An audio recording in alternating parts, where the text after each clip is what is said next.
वर्णन चलेगा। ऐसे इस संबंधी वर्णन अभी 5-6 दिन से लगातार चल रहा है। मैं प्राय करके कोई विषय 2 बार कोई विद्यार्थी को नहीं पढ़ा पाता हूँ, परंतु माता जी के अनुरोध से और जो अभी आप लोग को श्रवण करे हो, इनमें से अधिकांश श्रोता भक्त मध्याह्न के प्रवचन में नहीं होने के कारण इस विषय को मैं संक्षिप्त में सार रूप में जैन धर्म, आयुर्वेद, मेडिकल साइंस, जीव विज्ञान, भ्रूण विज्ञान, ये सब का अति संक्षेप वर्णन कर रहा हूं, क्योंकि ये विस्तार से वर्णन अभी चल ही रहा है बहुत दिन से। माता जी ने शायद सुना होगा, तो माता जी का ये अनुरोध रहा, इसलिए मैं पुनः उस विषय को सार रूप में बता रहा हूं। ऐसे विषय मैं प्राय करके बार बार बोल नहीं पाता हूं, मेरे सब शिष्य जानते हैं, परंतु नवीन विद्यार्थी और जिज्ञासा होने पर बोलता भी हूं। जब मैं ये विषय अत्यंत सरल विषय अभी वैराग्य भावना में, जब तीर्थंकरों को वैराग्य होता है, नीलांजना मृत्यु से लेकर के अनेक प्रकार शारीरिक प्राकृतिक दुर्घटनाओं से उन्हें जो वैराग्य होता है, उनने जो चिंतन किया उसका वर्णन चल रहा है।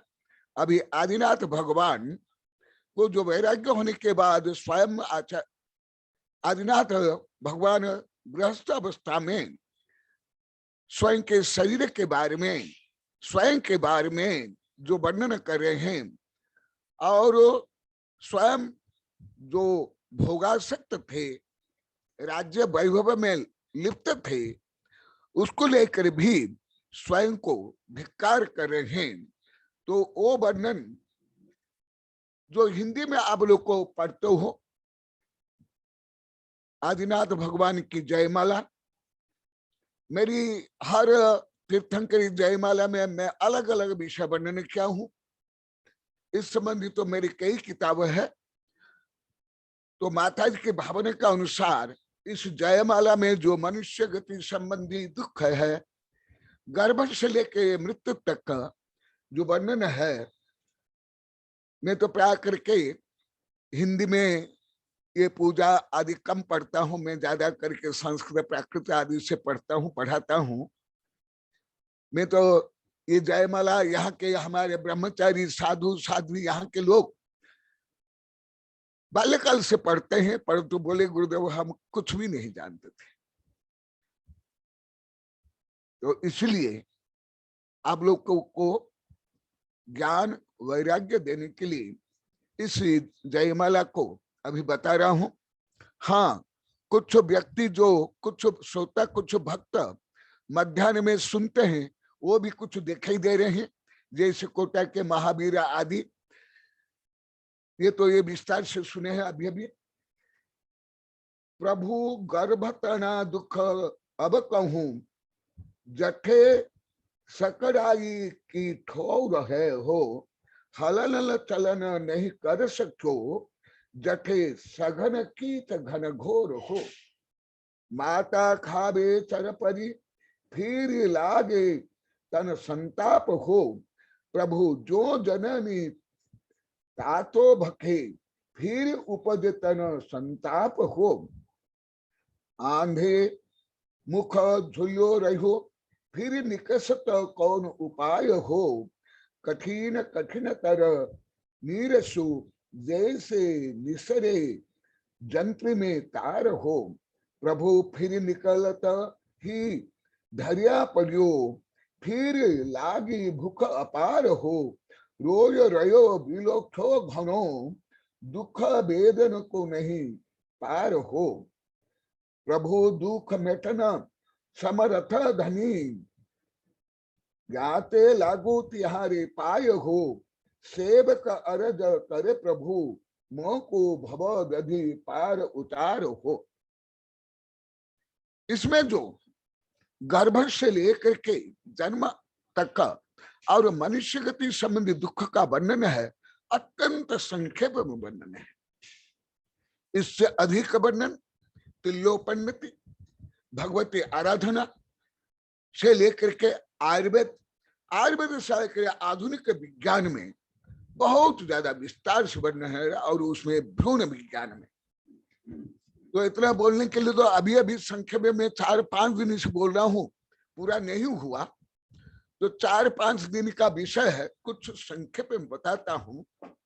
ये शरीर का ज्ञान क्यों होना चाहिए? इसलिए होना चाहिए, भेद विज्ञान सिद्धा सिद्धा ये कील केचना तस्य एव अभावत बद्धा बद्धा ये कील केचना। भेद विज्ञान से ही अभी तक जो अनंत अत्यंत सिद्ध बने हैं और आगे भी बनेंगे। देह जीव को एक गिने सो बहिरात्म तत्व मुधा है। ये छेरहला में से लेकर के आरती में पूजा में सब गाते हैं, परंतु उसका अर्थ तक सही नहीं समझते हैं, कथनचित विपरीत समझते हैं। एक तो विपरीत इसलिए समझते हैं, वस्तु स्वरूप का ज्ञान नहीं, आध्यात्मिक गुणस्थान का ज्ञान नहीं, और आधुनिक विज्ञान का ज्ञान नहीं, और मैं कौन हूं इसका भी ज्ञान नहीं। मैं माने शरीर मानते हो, मैं माने घमंड मानते हो। जब आप स्वयं शरीर हो, शरीर संबंध भी कोई ज्ञान नहीं। जैसे यहाँ साधु साध्वी ब्रह्मचारी कीचड़ आबाल वृद्ध सब बताए। तो इसलिए जो तुम स्वयं को मैं मानते हो, यदि तुम निश्चय से मानते हो, ये मिथ्यात्व है। क्योंकि देह और जीव को जो एक माने सो बहिरात्म तत्व मुधा है, वह बहिरात्म में मिथ्या दृष्टि है। और जब तक महाशक्ति है तब तक आत्मा प्रति प्रीति नहीं होगी। इसलिए ये शरीर जिसको आप लोग को सजाते हो, धुलाते हो, खिलाते हो, पिलाते हो, जिसके लिए फैशन वैसन घमंड करते हो, वो वस्तुतः शब है, शब, डेड बॉडी, डेड बॉडी। तुम कौन? तुम शिव हो। शिव तत्व को तुम जानते नहीं हो, और इस शब तत्व को ही मैं मान लेते हो। इसलिए देखा, जयमाला में भी वर्णन है, परंतु जयमाला तो गा लेते हैं, प्राय रूप में जानते नहीं, और इससे गलत इसको गलत मानते हैं। अरे आचार्य ने घृणित वस्तु ये सब क्यों लिखा, आदि आदि। यदि आचार्य ने गलत लिखा, उससे भी ज्यादा दोषी है सर्वज्ञ भगवान, क्योंकि सर्वज्ञ भगवान जो बोला आचार्य ने वही लिखा। तो इसलिए शरीर विज्ञान पढ़ने के लिए तो करोड़ों रुपया चाहिए। जो बड़े बड़े सर्जन है वो शरीर विज्ञान पढ़ते हैं। तो क्या है शरीर, संक्षेप में बता रहा हूं। तिल्लोपन्नत भगवत आराधना आदि से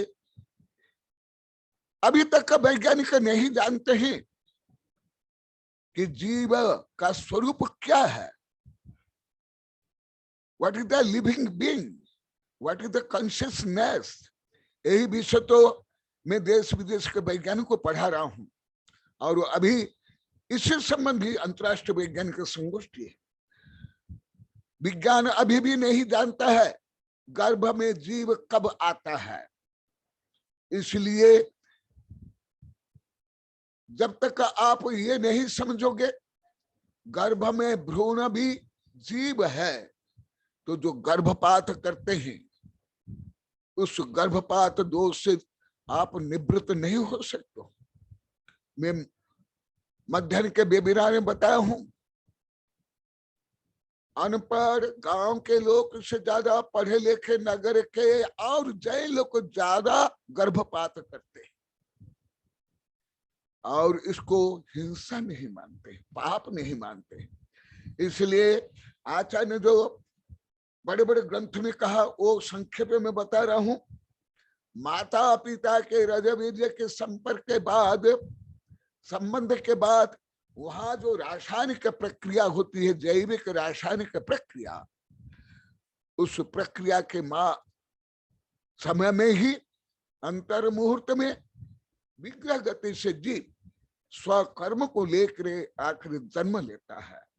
और वो गर्भ में क्या होता है, जब रजवीर्य मिल जाते हैं, वहां रासायनिक प्रक्रिया होती है, तो वहां पहले 10 दिन रात्रि तक का कलुषीकृत होता है, उसके बाद 10 दिन तक का स्थिरीभूत होता है, इसके बाद एक मास में बुदबुद होता है, फिर घनीभूत होता है, ठोस होता है, फिर मांसपेशी बनती है, फिर 5 अंग उत्पन्न होते हैं, 2 हाथ 2 पैर और 1 सिर। उसके बाद जो उपांग है, उंगलियां आदि, उसका विकास होता है गर्भ में ही, भ्रूण में ही। अनेक दादियां हैं, आरिका है, छुल्लिका है, उन्हें भी ये ज्ञान नहीं है, सब बता दिए, सब बता दिए कि हमें ये ज्ञान एकदम नहीं था गुरुदेव, कोई सामान्य नहीं। दादियां, रिटायर्ड टीचर, आरिकाएं, छुल्लिकाएं, संभवतः आप लोग को अधिकांश कोई ज्ञान नहीं है। उसके बाद चर्म बनता है, उसके पहले उस भ्रूण में, मांसपिंड में, भ्रूण जिसको कहते हैं, उसमें चर्म नहीं होता है, फिर चर्म बनता है, फिर रोम, फिर नख। उसके बाद 8वें मास में वहां कंपन होता है, वाइब्रेशन होता है, हृदय चालू होता है। उसके बाद 9वें या 10वें मास में क्या होता है, जन्म होता है। ये अति संक्षेप वर्णन। उसके बाद तुम जिसे मैं मानते हो, शरीर को सजाते धजाते उसका घमंड करते हो, उसको अधिकांश लोग नहीं समझ पा रहे, ना वैज्ञानिक दृष्टि से, ना जीनोम सिद्धांत से, ना डीएनए आरएनए से, ना नृवंश विज्ञान से, ना भ्रूण विज्ञान से, ना कर्म सिद्धांत से, ना गुणस्थान से समझ नहीं पाते हैं मैं कौन और शरीर कौन। तुम्हारा शरीर से लेकर के तुम्हारा ब्रेन, तुम्हारा माइंड, तुम्हारा तंत्रिका तंत्र, तुम्हारा न्यूरॉन्स, तुम्हारा जीनोम, तुम्हारे चमड़ी, ये तुम नहीं हो। ये सब विज्ञानिक अनुसार भी सब केमिकल है, सब एटम है, सब जीनोम है।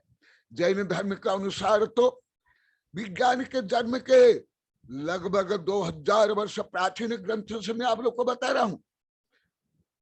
जबकि जिस समय में विदेश के लोग नंगे रहते थे, कच्चा मांस खाते थे, गुहा में रहते थे, उस समय में ऐसे उच्चतम विज्ञान का भी वर्णन है हमारे जैन धर्म के ग्रंथ में और आयुर्वेद में। तो तुम्हारा जो शरीर है, वो शरीर कैसे बना, किससे बना? केवल शरीर के ऊपर भाग में जो मक्खी के पंख के बराबर पतला एक चर्म के अंदर केवल चर्बी, हड्डी, मांस, पीप, पेशाब, गंदगी भरा हुआ है। मैं इसको पहले से बोलता हूं, हमारे साधु संत भी जानते हैं, गुप्त नंदी वगैरह भी जानते हैं। मैं ये शरीर को चलता फिरता जीवंत लेटरी रूम मानता हूं। चलता फिरता जीवंत लेटरिन बनाने का फैक्ट्री मानता, वो भी विज्ञान से लेकर के धर्म के अनुसार।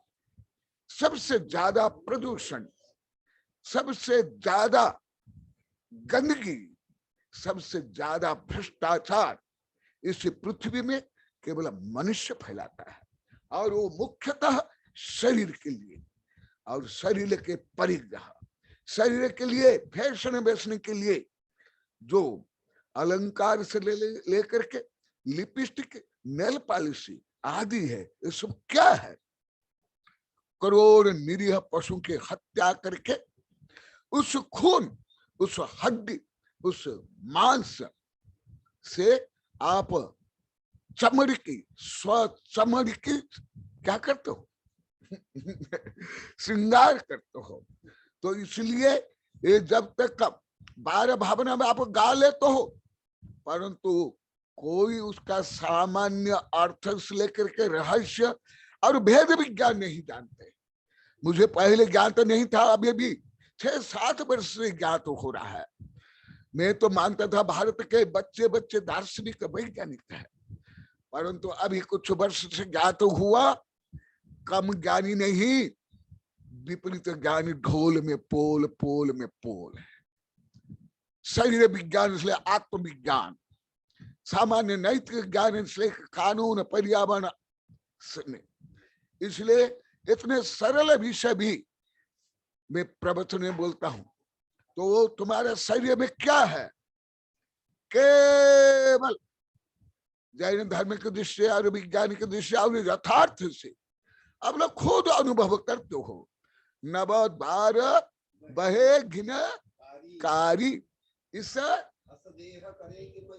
मैं 6 डाला का विद्यार्थी नहीं हूँ, कोई हमारे साधु संत को नहीं पढ़ाता, मैं कई बार बोल दिया ना। मैं गुप्त नंदी, राशि, क्षमा से ना पद नंदी, ना कोई माता जी को नहीं पढ़ाया, परंतु मुझे जब ज्ञात हुआ, अरे 6 ढाला को भी नहीं समझते, 6 ढाला के हिंदी को भी नहीं समझते। मैं अभी 2-3 वर्ष से 6 ढाला पढ़ा रहा हूं, 2 बार पढ़ा दिया, और षष्ठाध्याय रूप में उसकी मैंने कमिटी कर ली है, समीक्षा, षष्ठाध्याय। तो 6 ढाला का विषय भी सामान्य रूप में नहीं समझते। तो वो इसलिए शायद आस्था से बीच बीच में उन्हें सुन लिया हो। कल बता रहे थे गुरुदेव, हम अभी पीछे बांध रहे हैं, इसलिए हम सुनते हैं, परंतु हम अब ऑडियो वीडियो में जो फोटो आता है वो हम हाईलाइट नहीं करते हैं। तो सुनो, तुम्हारा अंग उपांग, तुम्हारा शरीर में क्या है? तुम्हारा शरीर चमड़ी रूप में, चमड़ी रूप बैग में रखा हुआ हड्डी, मांस, टट्टी, पिसा, ये है और कुछ नहीं। केवल संरचना है, नाम कर्म के कारण केवल संरचना इसे, परंतु ये जो 7 प्रकार चमड़ी के स्तर है उसको उघाड़ दो।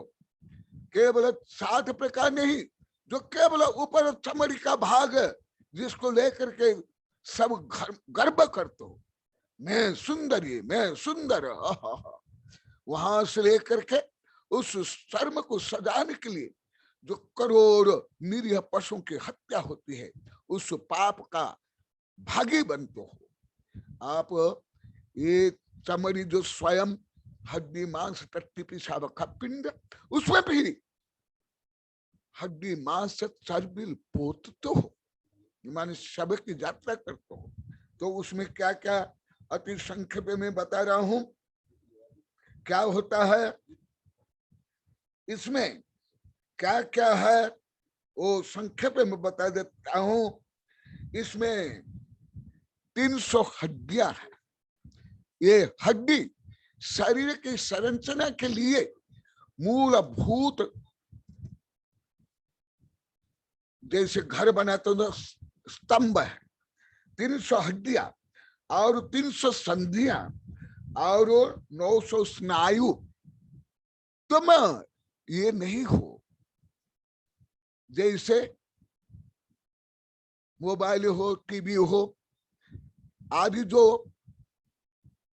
विद्युत संचालित यंत्र है, उसमें जब तक विद्युत संचालन नहीं करोगे वो यंत्र नहीं काम करेगा।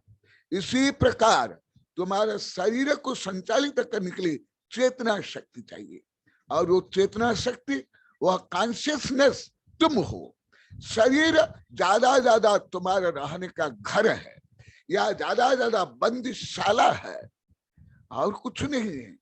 तो उसमें देखो क्या क्या ये इसे बंदीशाला, या जिस बैग में 54 रुपये बैग में तुम कैद हो, वो बैग क्या है? 900 स्नायु, 700 शिराएं जो रक्त संचालन के लिए, 700 त्वचाएं, 7 त्वचाएं, केवल ऊपर जो भाग है उससे ही कोई काला, कोई गोरा, कोई सुंदर, कोई असुंदर, परंतु 7 प्रकार चर्म में जो ऊपर केवल मक्खी के पंख के बराबर पतला चर्म है, उसको हटा दो तो सुंदर से सुंदरी लड़की हो या लड़का हो, और एक असुंदर से असुंदर, काला से काला कोई लड़के हो, दोनों में कोई अंतर नहीं होगा। दोनों में समान अंदर हड्डी, मांस, रक्त आदि एक समान। इसलिए सुंदर असुंदर या शरीर मैं मानना और उसका अहंकार ममकार करना, ये मिथ्यात्व है, घोर मिथ्यात्व।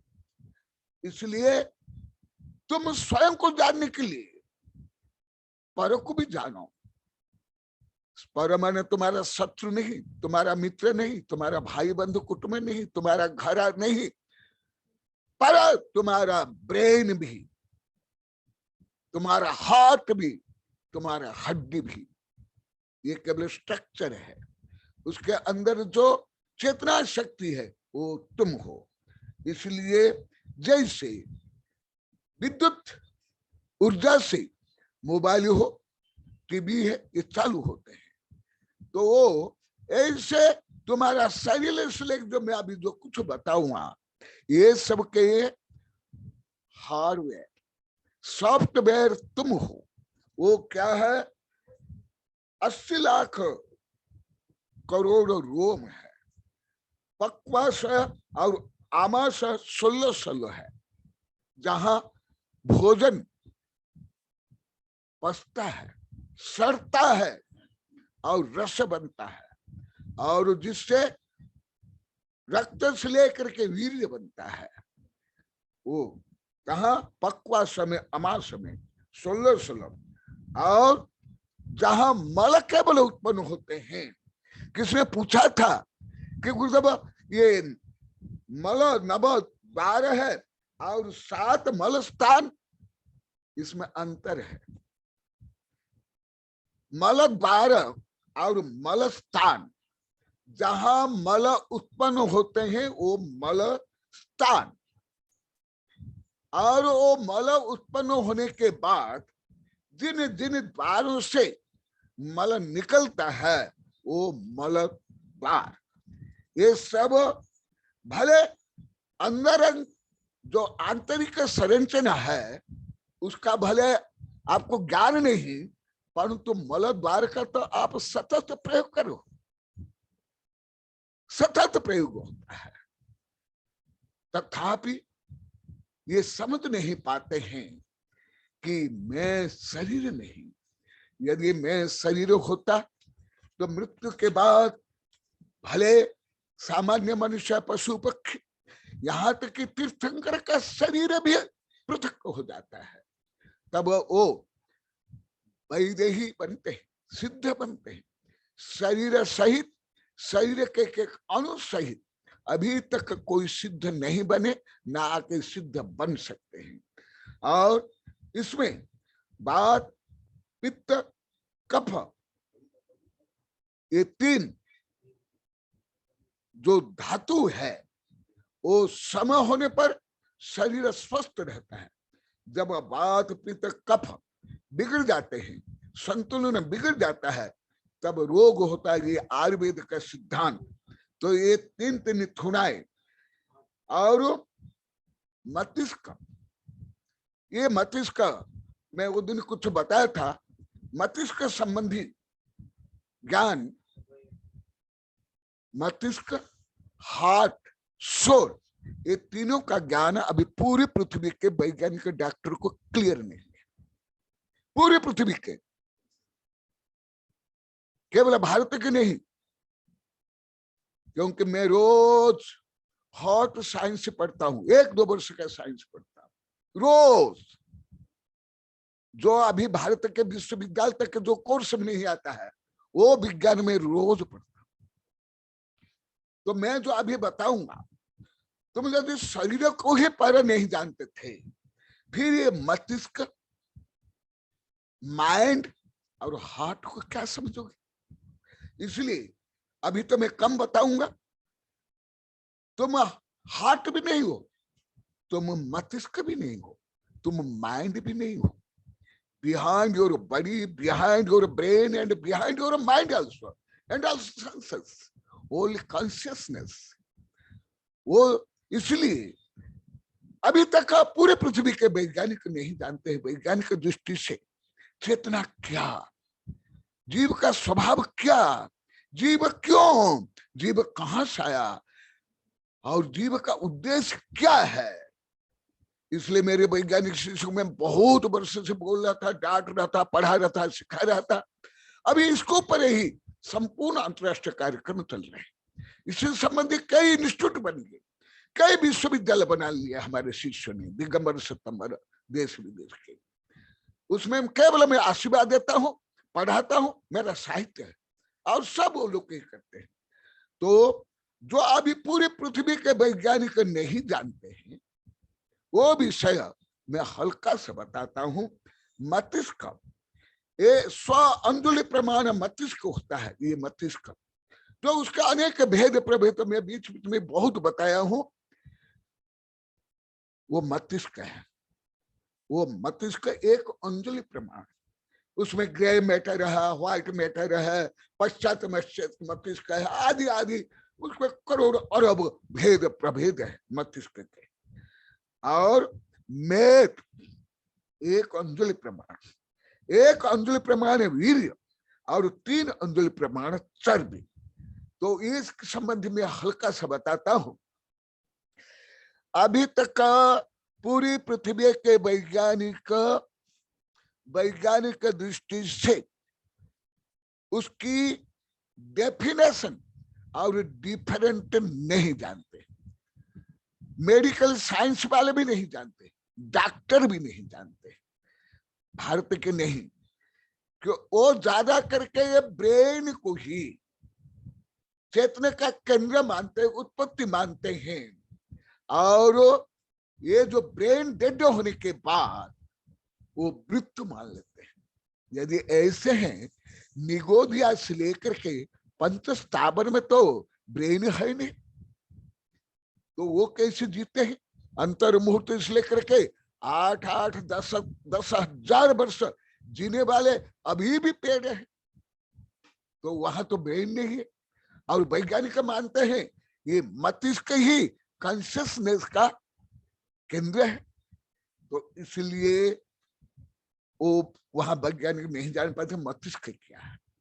दूसरा, माइंड को भी नहीं जान पा रहे, what is the mind and what is the heart, ये तीनों नहीं जान पा रहे अभी तक। तो ब्रेन वैज्ञानिक दृष्टि से भी, जैन धर्म की दृष्टि से भी वो मैटर है, मॉलिक्यूल है, रासायनिक तत्व है, ग्रे मैटर है, व्हाइट मैटर है। तो उसमें तो मैटर है, तो फिर वो जीव कैसे हुए? अब ये भी जो फ्लोरिडा में अंतरराष्ट्रीय का सेकंड कॉन्फ्रेंस हुआ था, मैं कई प्रश्न मौखिक रूप में इंग्लिश में पूछा, और रात को मौन होने के कारण यहाँ वो छोरे बैठे हुए हैं अभय आदि, इनसे मैं प्रश्न भेजा, कोई उत्तर नहीं देता एक भी। और सब बोल दिए गुरुदेव ये बच्चे के पास ज्यादा फोन है, यही बैठे सब ये लोग यही बैठे हंसते। बोले गुरुदेव इतना कठिन प्रश्न नहीं पूछना, इंग्लिश में बोले भी और लिख कर आया, हमको आता नहीं है और बच्चे और कुछ बता रहे थे। वो विज्ञान मैं अभी लगभग 15 महीना से वेबिनार में पढ़ा रहा हूं। तो और माइंड, तुम माइंड भी नहीं हो, तुम ब्रेन भी नहीं हो, तुम हार्ट भी नहीं। ब्रेन तो मस्तिष्क तो एक अंजुलि प्रमाण ग्रे मैटर आदि जो दिखाई देता है, और दूसरा mind. What is the mind? Mind के बारे में भी अभी तक कोई नहीं जानते। यदि कोई जानते हो आप लोग जो बैठे हैं या पूरी पृथ्वी के वैज्ञानिक या डॉक्टर, मैं उनको आह्वान करता हूं, स्वागत करता हूं, आप मुझे बताओ, मैं आप लोग से पढ़ूंगा, सीखूंगा। और आप लोग को भी जो जितने संपर्क में हो, आप स्वयं डॉक्टर हो, स्वयं वैज्ञानिक भी हो, आप मुझे बताओ आप तीनों का अंतर क्या जानते हो? What is the difference also, what is the nature, what is the definition, and what is the difference of mind, heart and soul नहीं जानता। यही विषय देखा लिखित रूप में जिस ग्रंथ से बोल रहा हूं 2000 वर्ष प्राचीन वर्णन है। तो इससे आप लोग को ज्ञान तो होगा सर्वज्ञ में कितना ज्ञान होता है, गणधर में कितना ज्ञान होता है, आचार्य में कितना ज्ञान होता है। और वो जयमाला में आप लोग को पढ़ते हो, यहाँ बैठे हुए हमारे ब्रह्मचारी, वो भी बोले गुरुदेव मैं बाल्यकाल से जयमाला पढ़ता हूँ, यही बैठे नहीं प्रश्न क्या था यह सब साधवी सब बोले गुरुदेव कुछ नहीं जाने, हम केवल गा लेते थे, पढ़ लेते थे। इसलिए शायद आस्था सी की भावना हुई कि वो स्वयं को भी ज्ञान मिले, आप लोग को भी ज्ञान मिले, इसलिए प्रश्न किया। तो ये हुआ मस्तिष्क का, ये खोपड़ी का अंदर है। दूसरा what is the heart? Heart है अष्टदल कमलाकार अर्ध विकसित, ये हार्ट होता है। और उसके मध्य में होता है माइंड और वैज्ञानिक मानते हैं कि माइंड कीट पतंग में भी होता है, ब्रेन में भी होता है। गलत गलत। पहले मेरे वैज्ञानिक शिष्य भी दिगंबर सितंबर हिंदू देश विदेश के नहीं मानते थे, बार बार मुझे प्रश्न करते थे गुरुदेव कैसे होगा संभव, विज्ञान में तो ऐसे हैं, हम तो ये पढ़े, ये हम पढ़ाए, हम तो ये विश्वविद्यालय किताब में हम ये लिखते हैं। अभी तो दिखाई नहीं दे रहे कोई मेरे वैज्ञानिक शिष्य, केवल एक महावीर जी दिखाई दे रहे हैं, अन्य तो नहीं दिखाई दे रहे हैं। ये भी सुने हैं महावीर जी, हमारे साधु संत भी सुने हैं, गुप्त नंदी भी सुने हैं। मैं जो जब पढ़ाता हूं उनको प्रश्न करता, तो ब्रेन तो है नहीं तुम, और तुम हार्ट भी नहीं हो, हार्ट फेल हो जाता है। और उसके अंदर बहुत सूक्ष्म अष्टदल कमलाकार माइंड होता है तो ये ब्रेन, यहाँ हार्ट, हार्ट के अंदर माइंड। ये केवल तुम्हारा जैसे कंप्यूटर में हार्डवेयर है या मोबाइल का ऊपर का भाग है, ये सब है। ये भी तुम नहीं, ये भी आत्मा नहीं, ये उपकरण। और समय होने जा रहा है, और थोड़ा बता देता हूं।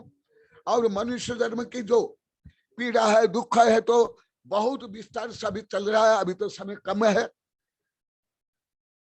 और मान लो कोई नहीं सुने, यूट्यूब में भी है और गूगल में भी है, और वो भी परमानेंट पूरी पृथ्वी में।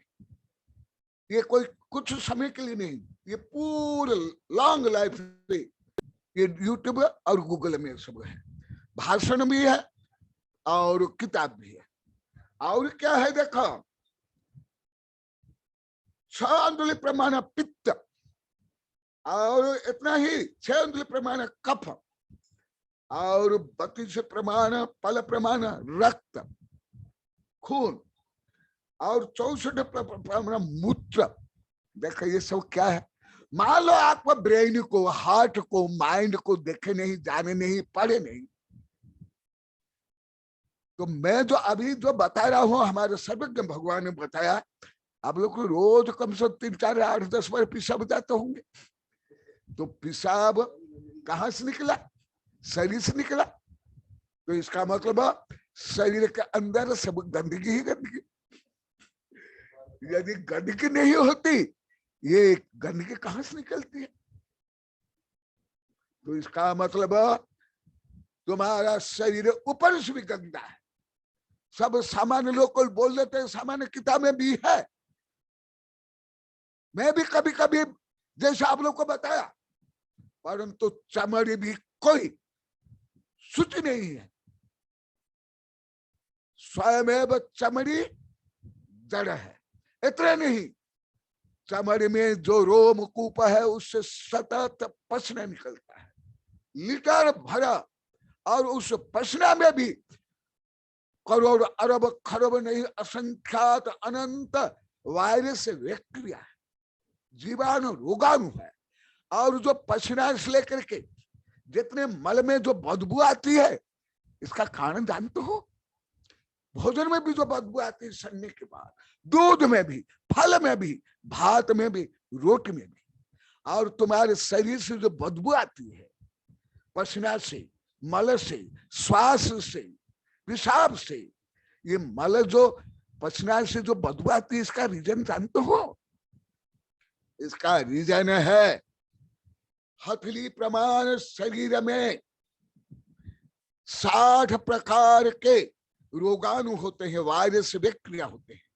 और एक प्रकार जो रोगाणु है उसमें लाखों करोड़ अरबों संख्यात असंख्यात अनंत रोगाणु होते हैं। अभी तो रोगाणु के बारे में भारत में अधिकांश साधु संत से लेकर शिक्षित नगर के लोग भी नहीं जानते थे। अभी कोरोना वायरस के कारण कम समय रोगाणु, जीवाणु, वायरस, बैक्टीरिया, कोरोना, ये कम से शब्द सुनने लगे। परंतु ये भी अभी पूरी पृथ्वी का वैज्ञानिक अभी तक नहीं जान पाए ये कोरोना वायरस से क्या है, उसका डीएनए आरएनए क्या है, ये कब तक रहेगा।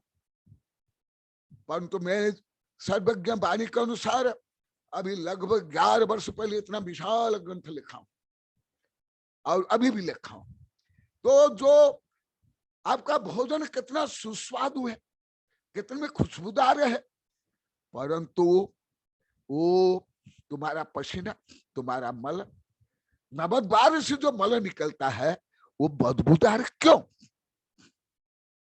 इसमें वैज्ञानिक क्या? इसका वैज्ञानिक ये है, ये जो उसमें अनंत अनंत रोगाणु जीवाणु है। आप लोग को इतना ही सोचो, पेट में वो जो सफेद सफेद कृमि रहते हैं, अरे कृमि तो बहुत कम है, इससे करोड़ अरबों गुना सूक्ष्म जीवाणु रोगाणु रहते हैं। और वो रक्त को, मांस को, हड्डी को खाते और संख्या बढ़ाते, जिसके कारण रोग होता है। ये लुईस पास्टर ने ये आविष्कार किया, उसके पहले वैज्ञानिक लोग को भी नहीं जानते थे। वो जो रोगाणु जीवाणु आपके खून से लेकर मांस से लेकर ब्रेन को, हार्ट को खाते हैं और वो खा करके पादते हैं, टट्टी करते हैं। कभी कभी राशि खबा से आदि पूछते थे, गुरुदेव आप ऐसे शब्द क्यों बोलते, आपको तो बच्चे अच्छे अच्छे शब्द याद है, जानते हो।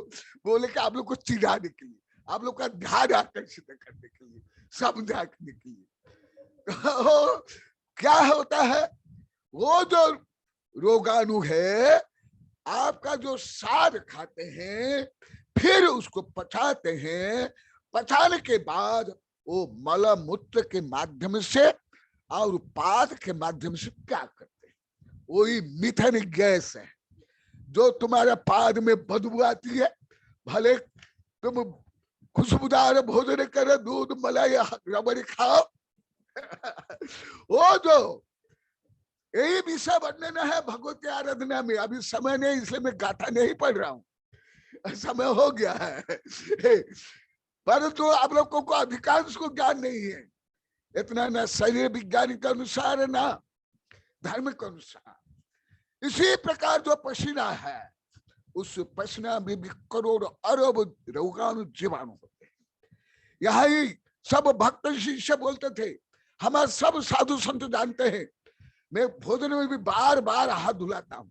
यहाँ के लोग को अभी 14-15 महीना पहले बोले, अभी भी बोलते हैं, गुरुदेव हम सोचते थे गुरुदेव को हम क्या गंदे मानते हैं, हम क्या अज्ञानी मानते हैं, हमको बार बार हाथ धुलाते क्यों है, नाक में हाथ लगाने पर, शरीर में हाथ लगाने पर, हम नहीं समझ पाते। या कोई नहीं समझते, पढ़े लिखे बच्चों से लेकर के टीचर तक अभी जाकर समझे। और इसके लिए अरब रुपया सरकार ने खर्च कर लिया है, हाथ धो हाथ धो हाथ। अरे ये मुझे तो शर्म आती है, हाथ धोने के लिए करोड़ों अरब रुपया खर्च कर लिया। ये जो हाथ क्यों धोआ जाता है, शारीरिक शुद्ध क्यों है। और जो तुम लोग को 6 ढाला से लेकर सब पढ़ते हो, ये शरीर घृणित है, बदबूदार है, गंदे है, उसका वैज्ञानिक कारण नहीं जानते, शरीर विज्ञान भी नहीं जानते, मनोविज्ञान भी नहीं जानते। तो वो जो करोड़ अरब जीवाणु तुम्हारे शरीर में है, इतने रोगाणु जीवाणु है कि अभी तक का वैज्ञानिक लोग को उसकी संख्या गिनती नहीं कर पाए सुपर कंप्यूटर तक में, क्योंकि इनफिनिट को कोई वैज्ञानिक गिनती नहीं कर सकते, कोई कंप्यूटर आविष्कार नहीं हुआ अभी तक का इनफिनिट को जानने के लिए, इसलिए इसको ईरर बोल देते हैं। वो जो आपका खून से लेकर मांस खाते हैं, फिर वो पचा करके जो मल त्याग करते हैं, पेशाब करते हैं और पाटते हैं, वो इसके कारण आपके शरीर में, आपके मल में, श्वास में, मुंह में बदबू आती है। ये है कारण। इसलिए ये शरीर को जो आप लोग को पूजा पाठ में सब में पढ़ते हो, ये शरीर बहुत बदबूदार, गंदगा, विभत्स, अशुचि भावना पढ़ते हो, उसका संक्षिप्त में अभी कारण ये बताया। और कितने और क्या है देखो, 5 करोड़ 68 लाख कितने रोग में बता करके तुम लोग को बता रहा हूं कि जैन धर्म कितना वैज्ञानिक, कितना मेडिकल साइंस, जो मेडिकल साइंस अभी तक पहुंचा नहीं, वो वर्णन 2000 वर्ष प्राचीन ग्रंथ में वर्णन है, सुन लो। तुम्हारे आंख के बराबर घनफल में कितने 96 रोग है, और तुम्हारे पूरा शरीर में कितना रोग जानते हो? 5 करोड़, 5 करोड़, सुन लो, 68 लाख, 68 लाख 99,584 रोग तुम्हारे शरीर में, मेरे शरीर में। परंतु ये सब रोग नरक में सतत भोगते हैं, जन्म से लेकर के मृत्यु तक। परंतु मनुष्य में सब शरीर में होते हुए भी, रोगी से रोगी भी ये सब रोग से ग्रसित नहीं होते। फिर रोग कहाँ गए? भले आप लोग को पहले तो नहीं जानते होंगे, अधिकांश पढ़े लिखे नगर के लोग भी। अभी जब से कोरोना हुआ तब से टीवी में, मोबाइल में, न्यूज़पेपर में बार बार ही आता है, अभी तो करोड़ों बार आ गया। तो अभी तो आप लोग को समझते होंगे। रोग प्रतिरोधक शक्ति, इम्यूनिटी पावर, इम्यूनिटी। तो ये रोग तुम्हारे शरीर में होते हुए भी भयंकर रोगी जो गर्भ से ही रोगी है, उसको भी ये संपूर्ण रोग होता नहीं। भले आप लोग को पढ़ते होंगे, सुनते होंगे, जो पुण्य करता है वो सुखी रहता है, जो ज्ञान दान देता है वो ज्ञान बढ़ता है, औषध दान देता है निरोग शरीर रहता है, आहार दान देता है वैभव बढ़ता है, आदि आप जो पढ़ते हो, परंतु उसका सूक्ष्म कर्म सिद्धांत नहीं जानते हो, मनोविज्ञान नहीं जानते हो। उसका कारण है जब आप पुण्य करते हो, धर्म करते हो, दान करते हो, पवित्र भाव करते हो, तो पुण्य कर्म बंध होता है। और पुण्य कर्म सफेद स्निग्ध हल्का होता है।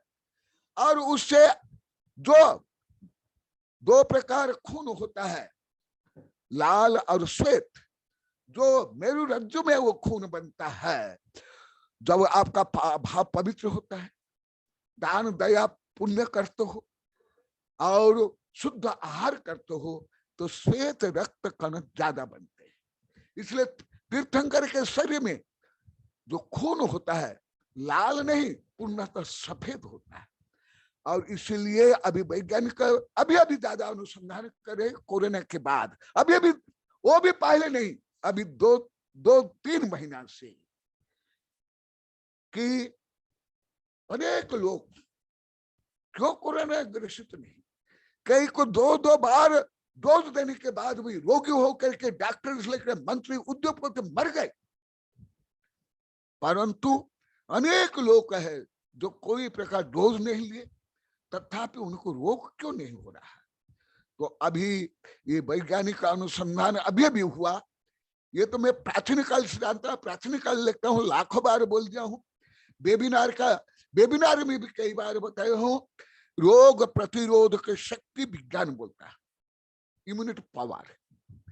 वो क्यों आता है?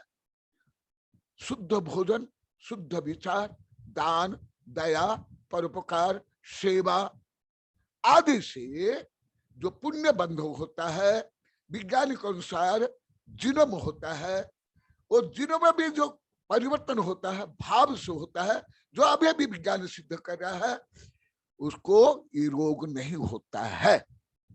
इसलिए यहाँ के लोग को अभी 10-20 हजार बार बोल दिए, मैं वेबिनार में सैकड़ों बार बोल दिया, अभी यहाँ के लोग को तन से सुखी, मन से सुखी, धन से सुखी, पारिवारिक सुखी, सामाजिक दृष्टि सुखी।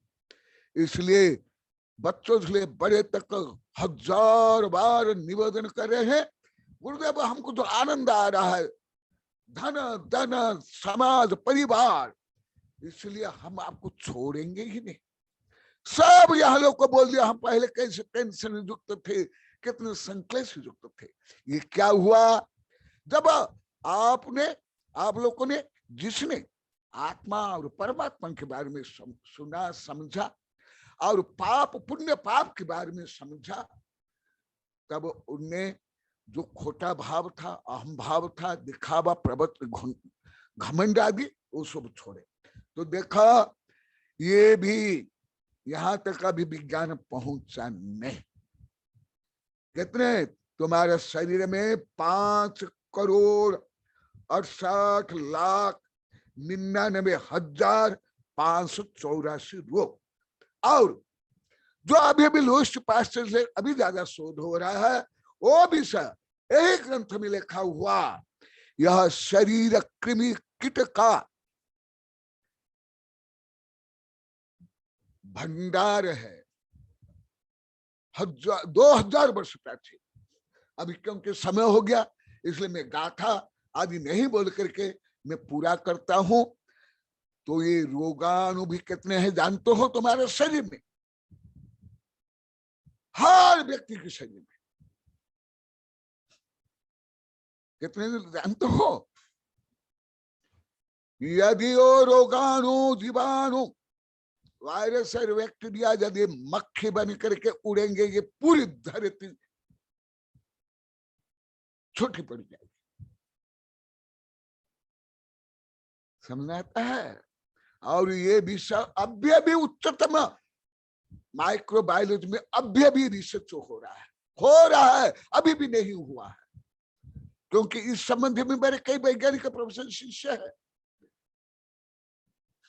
खुद जो विश्वविद्यालय के लिए किताबें लिखते हैं, पीएचडी कराते हैं, उनको भी जो मैं पढ़ाता हूँ वो भी बता दे गुरुदेव हम ये नहीं जानते थे, वेबिनार में बोल दिए।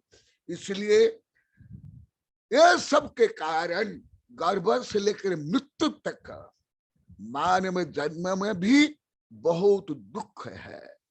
इसलिए वो दुख से निवृत्त होने के लिए, अनंत सुख प्राप्त करने के लिए ही धर्म है। इसलिए जो आप लोग को पूजा पढ़ते हो, वो पूजा में भी विशेष संस्कृत प्राकृत में, और मेरी पूजा में ये सब विभिन्न रहस्य में सब लिखा हूं, कर्म सिद्धांत, मनोविज्ञान, atomic theory, theory of relativity, हर में। तो इसलिए अब जब हाँ क्या जीव माता के गर्भ में कब आता है? यहाँ कोई दिन में मरा और फिर से मनुष्य बना तो गर्भ में कब आएगा? ओ अच्छा, नमस्ते। हाँ, माता जी का प्रश्न है, मैं कई बार बता दिया हूँ, अभी समय होने जा रहा है, अभी भी संक्षिप्त में बताया था। विज्ञान अभी तक नहीं जान पा रहा है, उच्चतम विज्ञान, कि ये गर्भ में कब जीव आता है।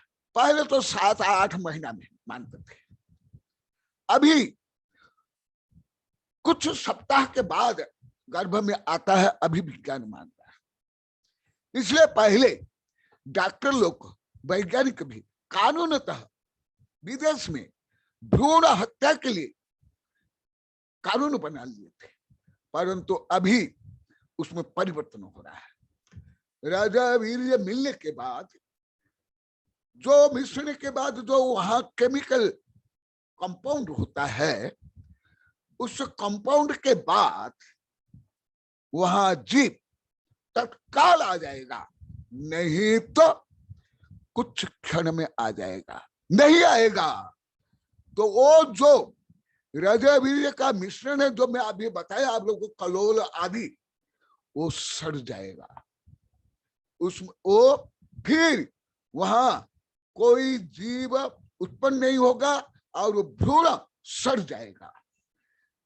सामान्य लोग सोचते हैं जो भ्रूणपात होता है 3-4 महीना का, नहीं, उसके पहले भी भ्रूणपात हो जाता है। भ्रूणपात में वहां ऐसा आकार नहीं होता है। वो जो जैसे फॉर एग्जाम्पल दही या जो घी, जब वो घी अर्धा लिक्विड होता है, उस ऐसे ही अवस्था वो रजवीर की। क्योंकि मैं तो जैन धर्म में आयुर्वेद में पढ़ा, परंतु मुझे ज्यादा विदेशी वैज्ञानिक चैनल सुना, क्योंकि मैं कई बार विदेशी वैज्ञानिक चैनल में ये देख लिया गर्भ में किस प्रकार क्रिया प्रतिक्रिया विकास होता है। 1-2 बार नहीं, कई बार देख लिया। मैं तो एक बार देख लेता हूं, पढ़ लेता हूं, मुझे पूरा याद हो जाता है, प्राय जीवन भर नहीं भूलता हूं।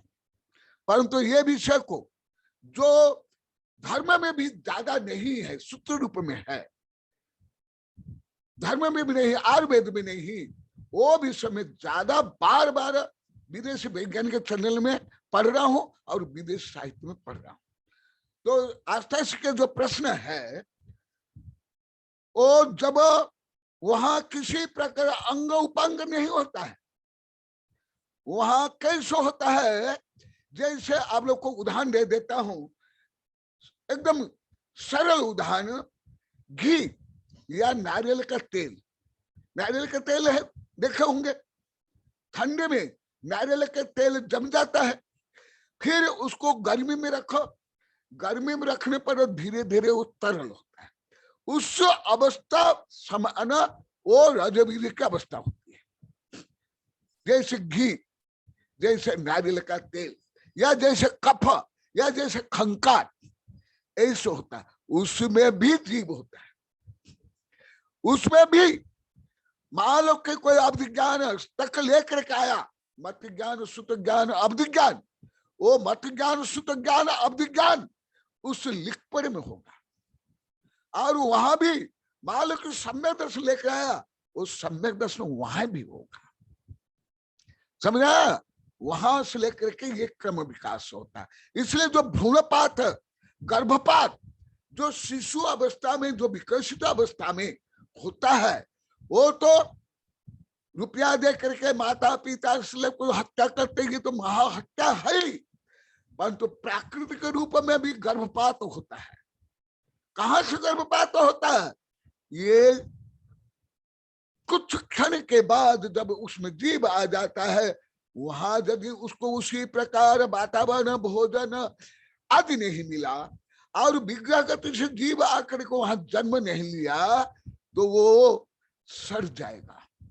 सड़ जाने के बाद वहां वो जो है वो आकार रूप में निकलेगा नहीं, वो पेशाब रूप में निकल जाएगा, मल रूप में निकल जाएगा।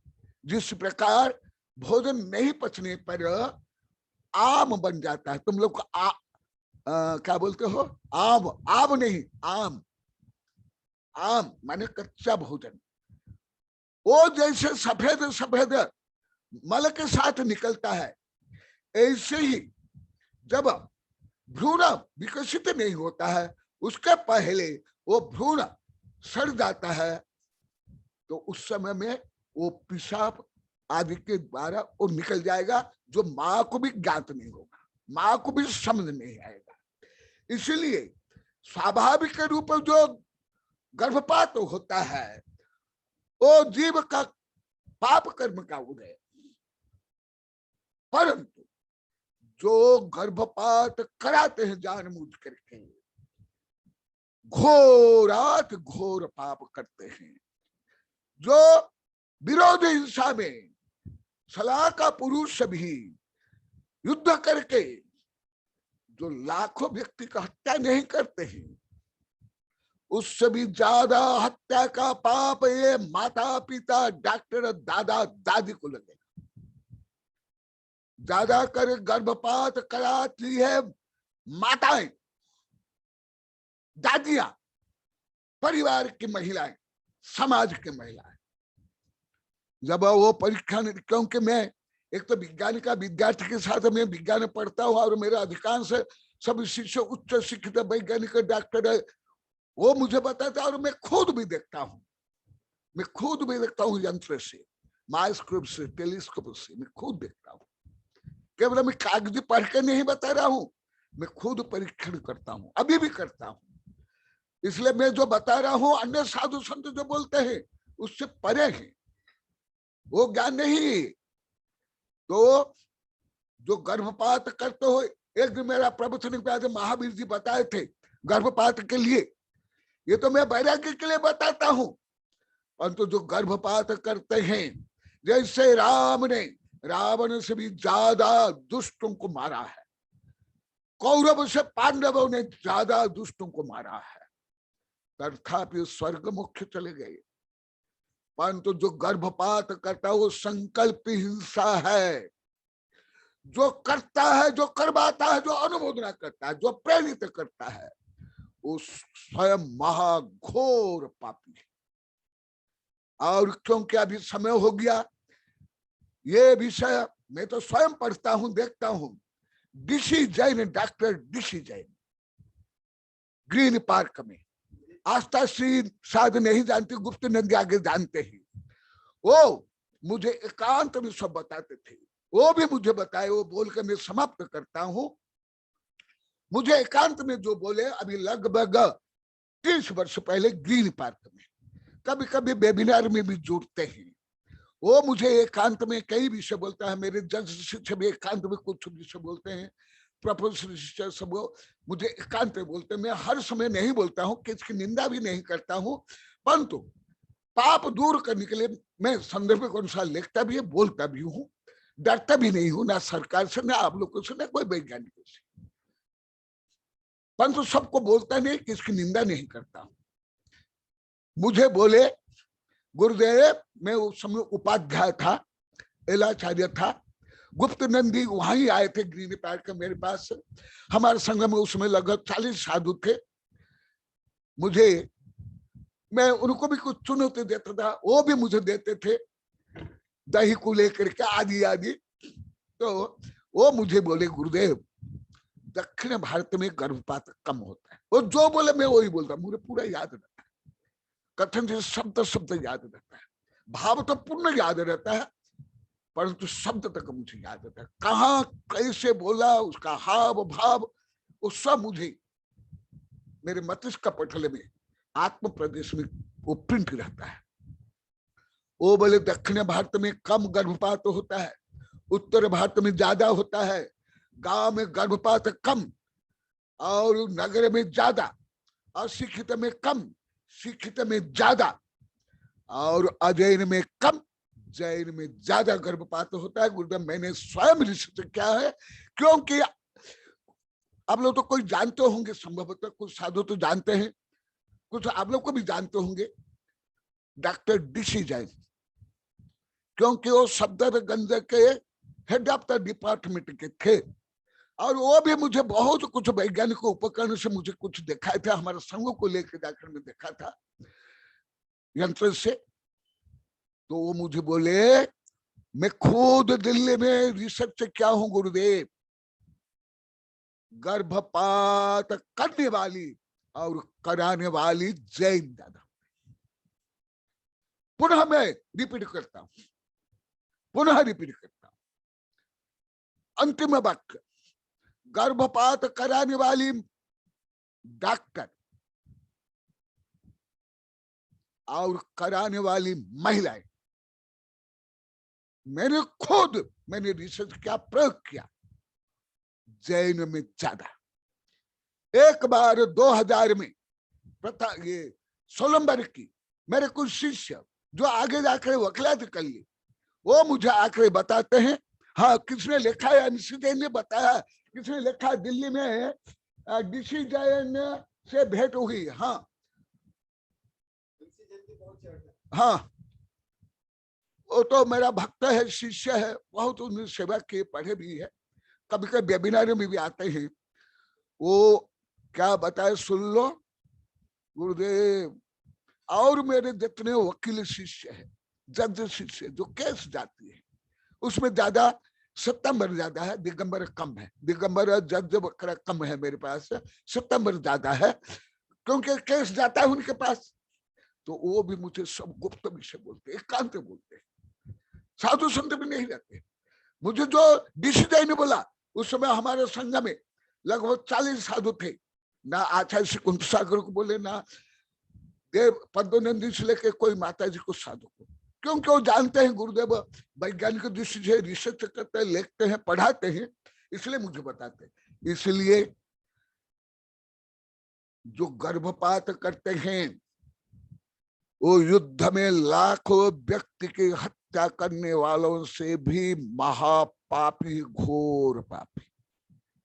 एक निरीह निर्दोष शिशु को आपने स्वागत किया, बुलाया, और वो तुम्हारा गर्भ में आया और उसकी तुम लोग को हत्या करते हो। आज मैं जो लास्ट में बताता हूं, वो मुझे बोला गुरुदेव, क्योंकि वो लोग को भी जानते हैं, वहां भी वैज्ञानिक संगोष्ठी हुई मेरे पास, सब जो देश विदेश लोग आते हैं, पुलिस आते हैं, जज आते हैं, ये सब आते हैं, मैं जंगल में रहता हूँ, वहां भी आते हैं। बोले गुरुदेव हम अभी बकरीद के कारण हम मुसलमान के यहाँ गए थे, और हम लोगों ने प्रार्थना की कि अभी बकरीद और महावीर जयंती एक साथ है, हमारे पवित्र दिन है, इसलिए कृपया आप इस दिन बलि मत चढ़ा।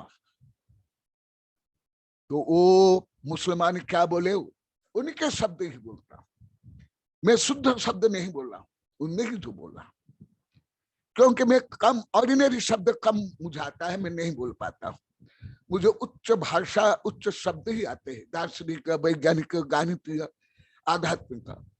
ये स्कूल कॉलेज के जो साहित्य में भी लिखा रहता है वो शब्द भी मैं कम प्रयोग करता हूँ, बहुत कम, नहीं जैसे प्रयोग करता हूँ, इसलिए मेरी भाषा पदोन्नति भी अभी पढ़ते पढ़ते 42 वर्ष हो गया मुझे आकर के अभी उदयपुर में बोले, गुरुदेव आपकी भाषा बहुत कठिन है, आप सरल करो। इसलिए उनके कार्य में कविता के नीचे अभी संदर्भ दे रहा, वेबिनार तक हम बोलते हैं।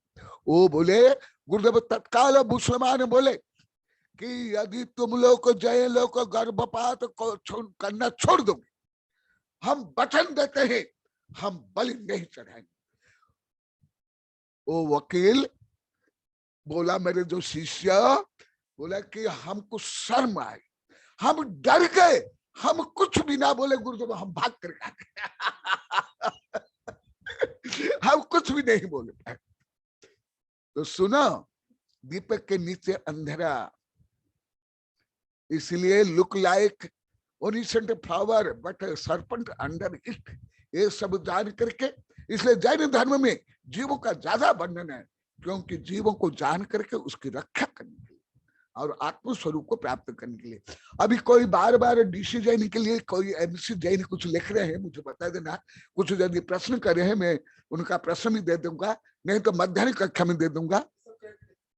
गर्भपात, भ्रूण हत्या महापाप, हाँ और क्या क्या, हाँ यदि कोई प्रश्न है इस संबंधी आप अवश्य प्रश्न कर सकते हो। मैं इसको धर्म से लेकर के, कानून से लेकर के जिरम सिद्धांत का आप लोग को मैं बताऊंगा। नमस्ते, आज का प्रवचन अलौकिक अप्रतिम है। हाँ। मेरा विचार है सभी डॉक्टर MBBS एकदम। किसने लिखा है गुरुदेव? MC जैन ने किसने लिखा है? बहुत अच्छा, आपको धन्यवाद, आशीर्वाद। हाँ MC जैन ने आपके लिए, आपकी भावना के लिए आशीर्वाद, स्वागत। आपकी जो भावना पूर्ण हो रही अभी भी, हाँ यही MC जैन लिख रहे हैं। अच्छा, वो बता रहे हैं फार्म हाउस में चैत्यालय भी बनाया है, आपके लिए धन्यवाद, आशीर्वाद। और आप अवश्य वेबिनार में पढ़ो, और यूट्यूब में, गूगल में भी है, मेरे साहित्य है, प्रवचनों का सुनो। और अभी सब तो अंतर्राष्ट्रीय कार्यक्रम में आप भाग लो, ये सब मैं इन लोग को पढ़ाता हूँ भी, विद्यार्थी से लेकर के सबको पढ़ाता हूँ, डायरेक्टर पढ़ाता हूँ। अभी तो वेबिनार में बोल रहा हूँ, वो मेरे पास बैठते हैं नीचे, मैं उनको पढ़ाता हूँ। सब जानते हैं, गुप्त नंदी वगैरह जानते हैं, आस्था, ये महावीर जी भी सब जानते हैं। पढ़ाऊंगा नहीं, पढ़ा रहा हूं। और वेबिनार में भी कई बार बोल दिया, ये कानून के विरुद्ध में भी, पूरे अंतर्राष्ट्रीय कानून भारत के हो या संयुक्त राष्ट्र कानून भी, वो दोषपूर्ण है। क्या अधिकार है लोग? निरीह पशु पक्षी, निर्दोष उपकारी पशु पक्षी का हत्या करना। मैं लोक याचिका भी पेश किया हूं, बड़ी बड़ी सभा में बोला हूं, बड़े बड़े जज को बोला हूं, लोक सभा निर्वाचित सभा के सदस्य को भी बोला हूं।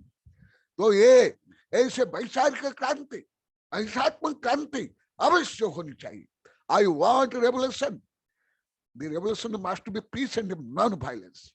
और ये क्रांति हो रही है, आज केवल भारत में नहीं, पूरी पृथ्वी में ये क्रांति हो रही है। इसलिए आप लोग को भी ये महायज्ञ में, इस क्रांति यज्ञ में, अहिंसा यज्ञ में, ज्ञान यज्ञ में आप लोग को सब भाग लो, और भाग ले रहे हो। आप लोग के लिए आशीर्वाद, धन्यवाद। और जिसने प्रश्न अभी लिखा वो मौखिक रूप में प्रश्न करेंगे, और यदि अभी समय नहीं होगा मध्याह्न में उत्तर दूंगा। मध्याह्न में ज्यादा समय रहता है, लगभग 1.5 घंटे से ले 2 घंटे तक कार्यक्रम चलता है, अभी तो और लंबा चलेगा। तो जो ऐसे जिनकी जिज्ञासा भावना है, उनकी भावना को, जिज्ञासा को भी मैं धन्यवाद दे रहा हूँ, स्वागत कर रहा हूँ। जय महावीर भगवान की। हाँ हाँ हाँ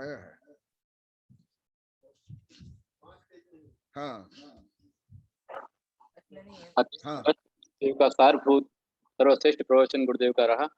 हर दिन प्रवचन जब गुरुदेव का होता है तो एक नई क्रांति उसमें होती है। आज गुरुदेव ने हम सब जीवों पर कल्याण करते हुए, उपकार करते हुए, शरीर के विषय में, रोग के विषय में बहुत अच्छा विषय बताया है। गुरुदेव निवेदन प्रार्थना आपसे है, अगले रविवार को गर्भपात के विषय में आप और विस्तार से सबको बताइए, जिससे गर्भपात महापाप, अगले रविवार को गर्भपात महापाप के ऊपर और आप बताएं, अच्छे से बताएं, ऐसी आपसे प्रार्थना है। अच्छा, हाँ हाँ, एक कविता है 2.5 पेज की, एक वाक्य में गर्भपात के बारे में लिखा हुआ है। हाँ, तो यदि चाहते हो अवश्य बताओ, अवश्य पढ़ो। अगले संडे बताइए। अभी आपने बहुत अच्छा विषय बताया है, सब लोग सुनकर रोमांचित हैं। MC जैन जी आपके प्रवचन को सुन रहे हैं, वह प्रवचन का आपके पेपर में छपवाने वाले हैं और हमेशा छपवाते हैं, बहुत अच्छी मेहनत करते हैं। आपके चरणों में बारंबार नमस्ते गुरुदेव। बहुत बहुत बहुत मर्मज्ञ प्रवचन आपने दिया, हमारे प्रवचन दिया, आनंद हम लोगों को आया है। सब लोग बहुत प्रसन्न हैं। आपसे प्रार्थना है कि जिनवाणी स्तुति और अमृत मंत्र से हम सबको कल्याण कीजिए गुरुदेव। हाँ, गुप्तानंदी, जो अभी किताब आई है 2, उसमें जो MC जैन लिखा हुआ संपादक वही महानुभाव है क्या? ना वो अलग कोई? वही है। हाँ हाँ, तो अच्छा है, आशीर्वाद आशीर्वाद, धन्यवाद। तो आप लोग को भी सब भाग लो, सब लाभान्वित हो। करीब गुरु 87 वर्ष की उम्र है, 87 की, लेकिन वो पत्रकार हैं और रोज लिखते हैं, रोज लिखते हैं। जो हमारा बड़ा संघ जो बिहार करते हुए कर्नाटक महाराष्ट्र से इधर आए, शायद ये भी आए थे, शायद मुझे लगता है, हो सकता है। औरंगाबाद के चिकनठाणा के गुरुदेव है। हाँ हाँ, उधर है। हाँ, वो महाराष्ट्र और MP के बॉर्डर उधर है। जी गुरुदेव जी। हाँ हाँ, गुरुदेव जिन्होंने अमृत वचन दीजिए गुरुदेव। अमृत वचन आपका। अमृत समाधि परिणाम शुद्धि स्वात्मोपलब्धि शिव सौख्य सिद्धि चिंतामणि चिंतित वस्तु दानि वंद्यमानस्तु ममास्तु देवी। ओम अरहन्मुख कमल वासिनी पापात्मं क्षम करि श्रुत ज्ञान ज्वाला सहस्र प्रज्वलिते सरस्वती विश्व सर्व पापम हन हन दह दह पच पचम छाम छीम छुम छुम छह क्षीर बरधबले अमृत पलवे अमृत श्राव श्राव बम बम ओम फट स्वाहा। ओम आम स्वयपत्तानम, ओम नमो खेलो स्वयपत्तानम, ओम नमो जलो स्वयपत्तानम, ओम नमो सब्बो स्वयपत्तानम स्वाहा। ओम शांति शांति शांति। वो MC जैन का फोटो दिखा था, इनको आशीर्वाद दे देते। हाँ, वीडियो ऑन करिए MC जी, आपका वीडियो ऑन कीजिए, दिखा देंगे, एंड कीजिए, दर्शन कीजिए आपका। MC जी अपना दर्शन कीजिए, वीडियो ऑन कीजिए आपका। गुरुदेव का अर्चना जब तक हम लोग यहाँ पर आपका विधान माता भक्ति भाव से किया, दिव्य देश महान है जिनसे आपकी माता अर्चना रे प्रवचना भाव की, माता अर्चना रे प्रवचना भाव की। ओम इसके जन्म को सरस्वती भगवान ने दाता जिनवाणी मात्र निकर कर पामते आचार्य गुण सिंह वात्सल्य दिवाकर आचार्य दंड दंड आदि उनको अर्चना कर जिन धर्म काटन का बजाना जिनका है धर्म भक्ति से भक्त बोलो वंदे कुंज सागरम। जय जय जय गुरुदेव की। ओम परम पूज्य भारत सर्व जगत पुरणाधिपति गंधर्व कुंज सागरी गुरुदेव चढ़ने में जल बला के अर्घन पामते साहा। आचार्य कनक नंदी ने कमाल कर दिया, वात्सल्य जी के सबको माला माल कर दिया। पूजा हमारी आप ये स्वीकार कीजिए, गुरुदेव मुस्कुरा के आशीर्वाद दीजिए। जय जय जय गुरुदेव की, जय हो जय गुरुदेव की। ओम ह्रीम परम पूज्य वैज्ञानिक धर्माचार्य श्री कनक नंदी गुरुदेव चरण में जल बला के अर्घन पामते साहा।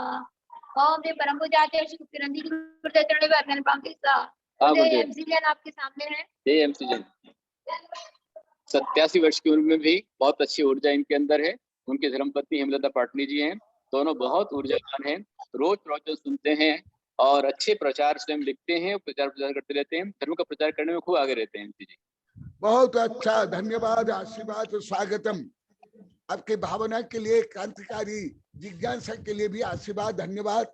और अभी जो पृथ्वी भर में क्रांतियां चल रही है, जिसमें ज्यादा करके वैज्ञानिक, प्रोफेसर, जज, मजिस्ट्रेट, बड़े बड़े उच्च अधिकारी, ज्यादा जो दिगंबर, सितंबर, हिंदू, मुसलमान भाग ले रहे हैं अभी वैज्ञानिक संघर्ष में भी, उसमें भी आप लोग को सब भाग लेना और इस ज्ञान यज्ञ को विश्व स्तर पहुंचाने में मेरे जो शिष्य लोग को निस्वार्थ रूप में काम कर रहे हैं, उसमें भी आप लोग को सब भाग लेना, मेरा आशीर्वाद, धन्यवाद। नमोस्तु भगवान, नमोस्तु गुरुदेव, नमोस्तु। आज समय हुआ है तो हम श्लोक के साथ में आरती करेंगे आचार्य श्री की। अभी आरती नहीं लगा पाएंगे, सभी लोग अपना दीपक ले लीजिए और आरती कीजिए। सद्योजलक्षत मनोहर पुष्पदीपे पात्रार्पितं प्रतिदिनं महितादरे त्रैलोक्य मंगल सुखालय कामदाः मारार्तिकं त्वविभोरवतारयामि श्रीमदार्तिं कुर्मः स्वाहा ज्ञान दर्शनाय चैत्रनुगिरं स्मृतिस्तः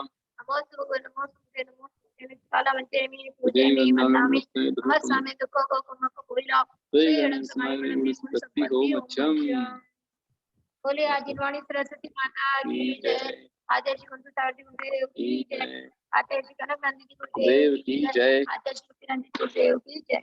नमो भगवान नमो भगवान नमो भगवान। हाँ प्रेरणा जी प्रेरणा माइक खोल दीजिए। जय बोले प्रज्ञायोगी आचार्य श्री गुप्ती नंदी जी गुरुदेव की जय। नमोस्तु गुरुदेव नमोस्तु गुरुदेव नमोस्तु गुरुदेव।